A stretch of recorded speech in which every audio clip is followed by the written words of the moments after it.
this whole understanding about the apostles being given this authority from Jesus, and that it's he who opened their understanding of the scriptures. That means entirety. And Yep. what about if somebody were to try and argue that, well, he's not talking about Paul here, and then they would try and discredit, and I know we talked about this some last time, but they would then try and discredit Paul since he doesn't fall under Yep. this heading. How do we refute that? Sure. Yeah, that's good. And that's a good way to think of this. You should ask questions and poke holes in things and ask questions. But the beautiful part of the New Testament, especially, I wish I had a dry erase board like I do with Jimmy. I could draw this because basically imagine like a hub, and this hub that I would say Holy Spirit.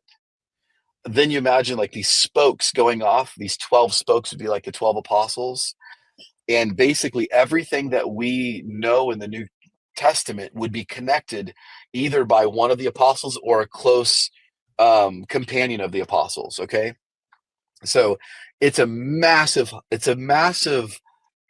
information superhighway. It's all connected. So, for example, when we get into the book of Acts, right?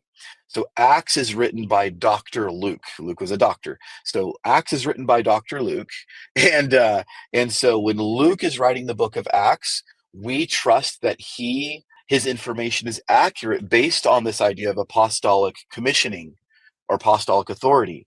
We trust that Acts is correct, right? And it's in Acts chapter 9 that we read of the conversion of Saul of Tarsus, who becomes Paul.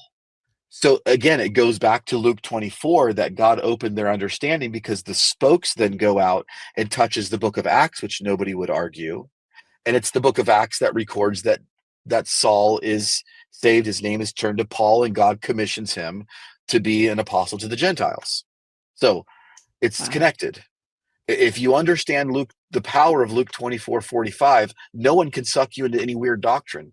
Brilliant. See, just to just to reiterate, I grew up a dispensationalist, so I very much understand their side. It's funny when I talk to them, they're like, "You just don't understand it enough," and I'm like, From the time I was in diapers, I saw a dispensationalist chart behind my pastor, and he was teaching about the age of innocence, the patriarchal dispensation, grace and law and then grace, and then tribulational period and millennial reign and future kingdom.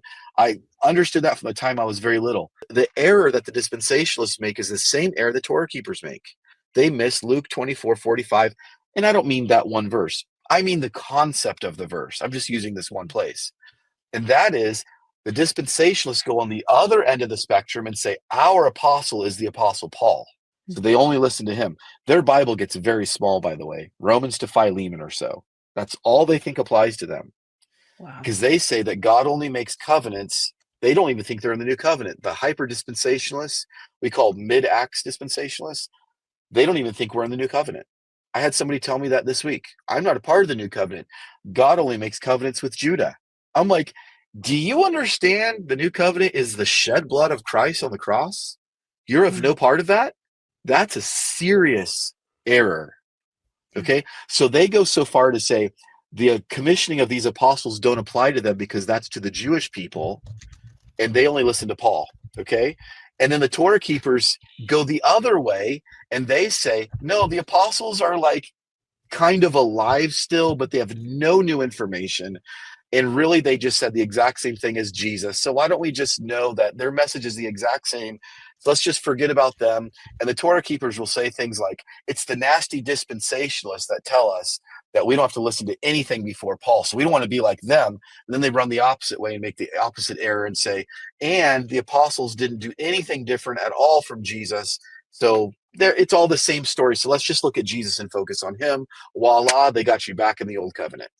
It's the That's same it. error, but other ends of the spectrum.